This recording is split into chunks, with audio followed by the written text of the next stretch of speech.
कैसे हो मेरे प्यारे दोस्तों। मेरा नाम परवीन सिंह, मैं जवाहर नवोदय विद्यालय कुशीनगर का छात्र हूं और मैं अपना स्ट्रेटेजी बताऊंगा कि कैसे मैंने कितना घंटा पढ़ा था, क्या क्या पढ़ा था, क्या क्या मतलब किस किस चैप्टर पर ज़्यादा ध्यान दिया था, किस चैप्टर पे ध्यान नहीं दिया था, क्या क्या इंपॉर्टेंट है और कितना घंटा आपको पढ़ना चाहिए। इस मतलब कि आप इस वीडियो को देख लेंगे तो आपको पूरा कंफर्म हो जाएगा कि बस इतना घंटा मैं पढ़ता हूँ डेली तो मेरा एकदम नवोदय विद्यालय में सिलेक्शन हो जाएगा। मैं 2 टाइम टेबल बताऊंगा। एक, अगर आपका स्कूल बंद है, कोरोना वायरस की वजह से कहीं भी ऑनलाइन क्लास नहीं हो रहा है, अगर हो भी रहा है तो आप नहीं ज्वाइन कर रहे हैं तो एक उसके लिए टाइम टेबल है। और सेकेंड टाइम टेबल है कि आप उसका मतलब पूरा प्रॉपर क्लास कर रहे हैं और उसके बाद से जो आपके पास टाइम मिलता है उसका भी। तो ये दोनों टाइम टेबल को आप अच्छे से देख लीजिएगा और लिख लीजिएगा। हो सके तो मैं इसका PDF का लिंक डिस्क्रिप्शन में दे दूंगा, आप वहाँ से जाके डाउनलोड कर लीजिएगा इसको। नहीं तो नहीं हो पाएगा, ऐसा पॉसिबल तो नहीं मिल पाएगा, तो देख लीजिएगा उसका अपने हिसाब से। डिस्क्रिप्शन में लिंक होगा तो डाउनलोड कर लीजिए। चलिए अब वीडियो को स्टार्ट करते हैं।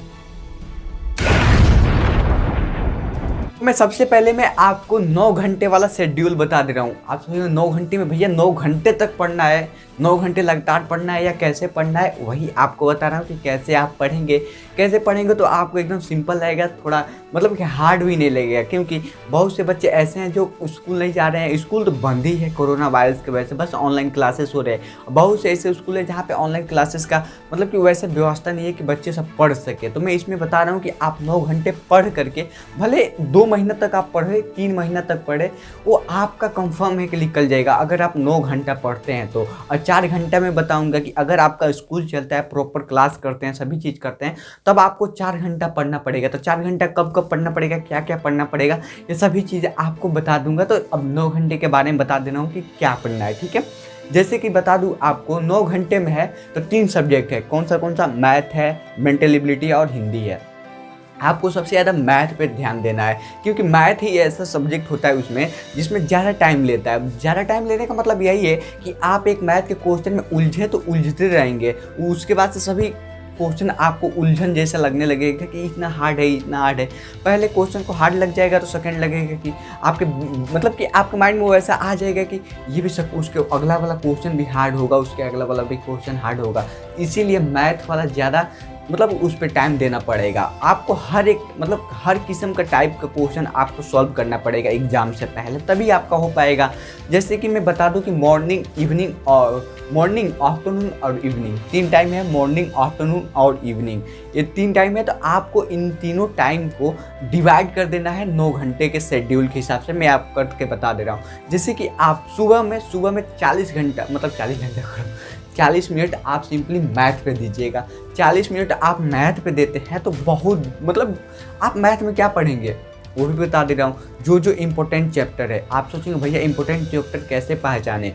जो आपको हार्ड लगता है, जो आपको चैप्टर में ज़्यादा टाइम लगता है कि ये क्वेश्चन सॉल्व करने में, ये क्वेश्चन, तो उस चैप्टर को आप पिक कीजिए, वही इंपॉर्टेंट क्वेश्चन होगा आपके लिए। आसान है तो आपके लिए आसान ही है, जो हार्ड है वही तो आपके लिए इंपॉर्टेंट है, उसको तो पहले ख़त्म करना है। तो इसलिए आप वैसे कर सकते हैं। और जितना भी क्वेश्चन दिया रहता है बुक में उसको सॉल्व कीजिएगा। अगर उसमें आप पढ़ लेते हैं तो उसको सॉल्व कीजिएगा। हो सके तो एक क्वेश्चन को 3 बार सॉल्व कीजिएगा। अब ये नहीं कि एक क्वेश्चन को एक ही मेथड से 3 बार सॉल्व करके उसके सभी चीज़ याद कर लीजिए, रट लीजिए, ऐसा नहीं।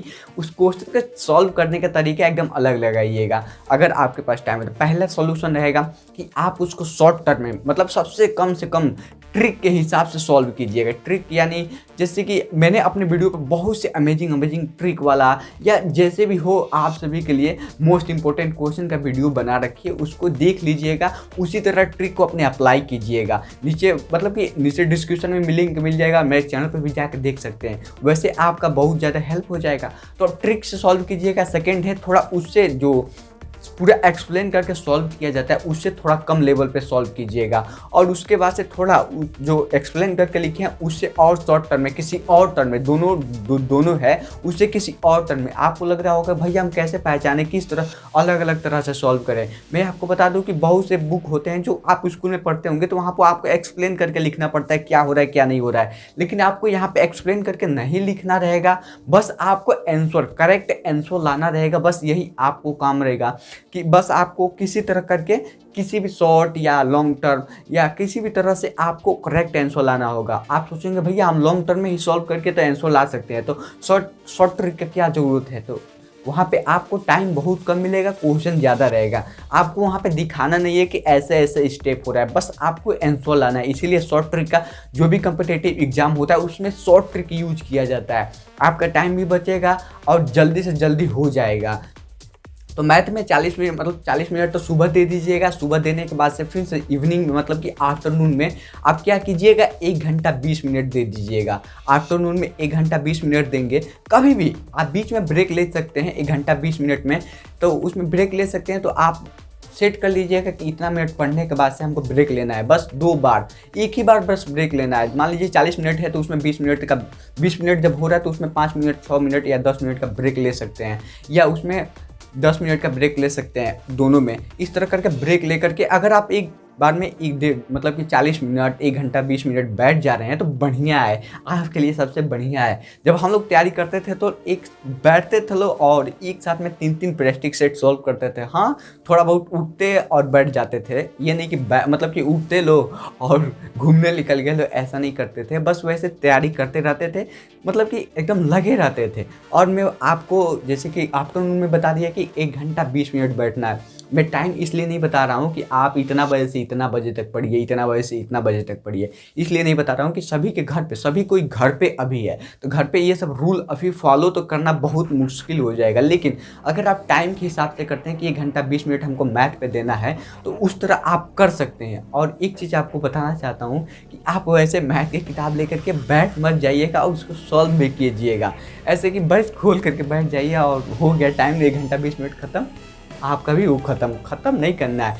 आपको ईमानदारी से पढ़ना पड़ेगा, तभी हो पाएगा। और जैसे कि आपको ये बता रहा हूँ कि आप 9 घंटा तो बहुत ज़्यादा होता है, मतलब कि जब एग्ज़ाम है उससे 1 महीना पहले से ऐसे तैयारी करते हैं 9 घंटा का, तो कंफर्म है कि आपका निकल जाता है। मान लीजिए पेपर है अगले महीना में, हमको इस तारीख से तैयारी करना है तो हमको 9 घंटा डेली पढ़ना पड़ेगा, तब हो जाएगा। और मैं इवनिंग में बता दे रहा हूँ, यानी शाम को, रात को। मैं कहूँगा कि रात को आप मत पढ़िएगा, आप रात को पहले ही सो जाइएगा और आराम से अपने ब्रेन को शांत रखिएगा, क्योंकि आपका ब्रेन ही सब कुछ है, उसी से तो आपको सब कुछ करना है। तो सो जाइएगा पहले। तो इवनिंग में आप 2 घंटे पढ़ सकते हैं। भले इवनिंग में आफ्टरनून कितना होता है, जैसे कि दोपहर के समय आफ्टरनून कहते हैं, और इवनिंग में आप रात को 8 बजे तक ले सकते हैं या 7 बजे तक ले सकते हैं। इसमें आपको 2 घंटे तक आपको मैथ के क्वेश्चन सॉल्व करना है या उसके जो चैप्टर है उसको पढ़ना है एकदम प्रॉपर तरीके से, फुल फोकस के साथ। और अगर आपको बीच बीच में गैप लेना है तो ले सकते हैं। और बात कर लेते हैं कि हिंदी में सेकंड चैप्टर है, मतलब हिंदी और इंग्लिश। बहुत से इंग्लिश मीडियम है तो इंग्लिश मीडियम को, और जैसे हिंदी बता रहा हूँ ना तो वैसे इंग्लिश मीडियम वाला भी समझ लीजिएगा, क्योंकि हिंदी में उसको गद्यांश करते हैं, इंग्लिश में उसको पैसेज करते हैं, लेकिन दोनों क्वेश्चन सेम ही रहता है। बस उसको आप इंग्लिश में समझ लीजिए कि उस तरह इंग्लिश में अप्लाई कर सकते हैं। मैं बात करता हूँ हिंदी में आप सुबह 30 मिनट तक हिंदी पर दीजिएगा, सुबह 30 मिनट, दोपहर में आप 1 घंटा हिंदी पे दीजिएगा, और शाम को आप सिंपली कितना दे सकते हैं, आधा घंटा तक हिंदी पर दे सकते हैं, तो बहुत ज़्यादा हो जाएगा। ऐसे करके आपको भी फुल डिटेल में पढ़ना रहेगा। इंग्लिश में भी जो भी ग्रामर है उसको भी ख़त्म करना पड़ेगा। और एक चीज़ आपको बताना चाहता हूँ कि अगर आप प्रैक्टिक शॉर्ट सॉल्व कर रहे हैं या अदर क्वेश्चन सॉल्व कर रहे हैं, इस 9 घंटे के बाद से सॉल्व कर सकते हैं, इसमें मत ऐड कीजिएगा। अगर आपको और ज़्यादा पढ़ना है तो इसमें और ऐड कर सकते हैं, और ऐड कर सकते हैं तो एकदम बढ़िया रहेगा। नहीं तो कोई बात नहीं, वैसे भी 9 घंटा बहुत ज़्यादा होता है एक स्टूडेंट के लिए। अगर इस दिन 9 घंटा नहीं पूरा हुआ तो आप मत सोचिएगा कि मेरे कुछ सब कुछ बिगड़ गया, एक दिन 2 दिन फॉलो नहीं हो पाया तो उसमें आपकी गलती नहीं है। बस इसको नियमित रूप से फॉलो करते रहिएगा, तो आपका गारंटी देता हूँ कि आपका सिलेक्शन हो जाएगा। जब मैं बुक लेके बैठता था तो एक बार में जितना हो सके उतना पढ़ता रहता था। अकेले में जा करके छत पे या जहाँ भी अकेले में हो वहाँ पे पढ़ता रहता था। तो अब बात कर लेते हैं कि मेंटल एबिलिटी, 9 घंटे वाला मेंटल एबिलिटी में आपको सुबह में आपको 30 मिनट मेंटल एबिलिटी पे देना है, 30 मिनट हिंदी पे भी, 30 मिनट मेंटल एबिलिटी पे। और दोपहर में आपको 1 घंटा भी देना है आपको मेंटल एबिलिटी में, दोपहर यानी आफ्टरनून में। और इवनिंग में आपको कितना देना है, आप 1 घंटा तक दे सकते हैं, 30 मिनट दे सकते हैं। अगर आपको मेंटल एबिलिटी और हिंदी में कुछ चेंजेस करना है, मेंटल एबिलिटी आपका तगड़ा हो गया, हिंदी वीक गया, मतलब इंग्लिश वीक या हिंदी वीक हो गया है, तो मेंटल एबिलिटी का टाइम उसमें ऐड कर लीजिएगा। या वो तगड़ा हो गया, ये वीक है, तो उसमें का टाइम इसमें कर लीजिएगा। लेकिन मैथ का टाइम इधर उधर मत कीजिएगा, क्योंकि मैथ ही ऐसा सब्जेक्ट है जो आपको वहाँ पे टाइम ज़्यादा लेगा। ठीक है। तो एक चीज़ आपको बताना चाहता हूँ, अब इसके आगे बताने से पहले मैंने 4000 मोस्ट इम्पोर्टेंट ऐसा क्वेश्चन पिक करके बनाया है, मतलब कि अपना कोर्स बनाया हुआ है सभी स्टूडेंट के लिए, सबसे मतलब कि सबसे अफोर्डेबल प्राइस में बनाई हूँ। अगर आपको वैसे कहीं नहीं मिल पाएगा तो उस क्वेश्चन को, उस पिक किए हुए क्वेश्चन को मैंने खुद अपने आप से, मतलब कैसे कैसे क्वेश्चन आता है वो सभी चीज़ प्रिपेयर किया है। और जितने भी नवोदय विद्यालय के स्टूडेंट हैं, जितने भी मेरे क्लासमेट्स हैं, सीनियर है, जूनियर है, उन सबसे पूछ करके बनाया हूँ कि ये क्वेश्चन आपने सॉल्व किया था, इसी से आया था या नहीं क्वेश्चन आया था। उन्होंने जो जो बताया वो क्वेश्चन में 4000 में इंक्लूड कर दिया हूँ। अगर आप इसको खरीदते हैं तो आपको 210 क्वेश्चन फ्री में दे दूंगा, क्योंकि इस समय बच्चों सबका हेल्प करना बहुत ज़रूरी है, उन सबको सही मार्ग दिखाना बहुत ज़रूरी है। तो उसके साथ 210 क्वेश्चन फ्री मिल जाएगा और पिछले 5 साल का क्वेश्चन पेपर भी फ्री मिल जाएगा। अगर आपको ऐसे मतलब कि इसको लेना है तो आप क्या कर सकते हैं, सिंपली डिस्क्रिप्शन में एक लिंक मिलेगा, आप क्या कीजिएगा उस लिंक पर टच कीजिएगा। उस लिंक पर टच करेंगे तो आपको ऐसा क्रोम से ऑप्शन आएगा, क्रोम पे टच करके क्रोम पे एक ऐसा पेज आ जाएगा, वहाँ पे आप पढ़ सकते हैं सभी कुछ, मैंने उसके बारे में बताया हुआ है कि कैसे कैसे। वहाँ पे नीचे आएंगे, जैसे कितना पेज में क्या है क्या नहीं है, तो नीचे आएंगे, यहाँ पे नेक्स्ट लिखा है, नेक्स्ट लिखा है तो यहाँ पे नेक्स्ट कर दीजिएगा। और वहाँ पे ईमेल आईडी और फ़ोन नंबर भर करके यहाँ पे वाले ऑप्शन पे कर दीजिएगा। पे वाले ऑप्शन पे करेंगे, उसके बाद से आपके सामने कई ठो नेट बैंकिंग आ जाएगा, UPI आ जाएगा और भी बहुत से फीचर आ जाएगा। जैसे आप करना चाहते हैं वैसे कर सकते हैं। तो UPI से यहाँ पे कर दीजिए, UPI से करेंगे तो यहाँ पे और भी खुल के आ जाएगा गूगल पे और फ़ोन पे, तो आप किसी से भी कर सकते हैं। तो मैं यहाँ पे गूगल पे से कर देता हूँ। तो गूगल पे से करेंगे तो आपको पे करने वाला ऑप्शन आ जाएगा और वहीं से पे करके जैसे ही पे करेंगे आपको कुछ सेकेंड तक लोडिंग होगा और लोडिंग होने के बाद से आपको PDF खुल जाएगा और आराम से आप डाउनलोड कर सकते हैं PDF को। बहुत ही सिंपल है, डिस्क्रिप्शन में बस लिंक है, जैसे जैसे कर वैसे वैसे फॉलो कर दीजिए, हो जाएगा। अगर आपका स्कूल चलता है तो कैसे फॉलो कर सकते हैं 4 घंटा, उसके लिए मैं 4 घंटा बनाया हूँ कि अगर आप 4 घंटा पढ़ते हैं तो आपके लिए बहुत एनफ है, मतलब कि एनफ है। तो मैं बता रहा हूँ कि 4 घंटा में कहाँ पे, मतलब कौन सा किस पे सब्जेक्ट पे क्या ध्यान देना। बाकी सब तो उसमें एक्सप्लेन कर ही दिया हूँ, बस इसमें टाइम बता दे रहा हूँ कि कितना पढ़ना है। अगर आपका स्कूल चलता है तो मॉर्निंग में आप सिंपली 30 मिनट आप मैथ पे दे सकते हैं, 30 मिनट मैथ पे दे सकते हैं, 30 मिनट मेंटल एबिलिटी पे, 30 मिनट और क्या कर सकते हैं, हिंदी पे दे सकते हैं। और उसके बाद से इवनिंग में तो आपको, मतलब कि आफ्टरनून में तो आपको टाइम नहीं मिलेगा, आप स्कूल में रहेंगे, इसलिए मैं इवनिंग में शिफ्ट कर दिया हूँ। तो आप सिंपली जो 30 मिनट था मैथ में, तो उसको आप इवनिंग में यानी रात के समय, यानी जब भी हो आपको 1 घंटा 30 मिनट आपको मैथ पे देना ही देना है किसी तरह। और उसके बाद से 45 मिनट आपको मेंटल एबिलिटी पे, 45 मिनट हिंदी पे। ये सभी चीज़ देख करके और फॉलो कर लीजिएगा। अगर नहीं फॉलो कर पाते हैं तो समझिए कि मतलब कि आप बड़े से अपॉर्चुनिटी को मतलब कि छोड़ दे रहे हैं। बस फिलहाल वीडियो में इतना ही है और देखने के लिए आप सभी का बहुत बहुत धन्यवाद। और भी अमेजिंग वीडियो देखना है तो मेरे चैनल पर जाकर देख सकते हैं, एक से एक धांसू वीडियो अपलोड कर रखा हूँ। और मैंने एक नया चैनल स्टार्ट किया फैक्ट गली के नाम से, उसको सब्सक्राइब नहीं किया तो यार सब्सक्राइब कर लो, ऐसा ही है फैक्ट गली।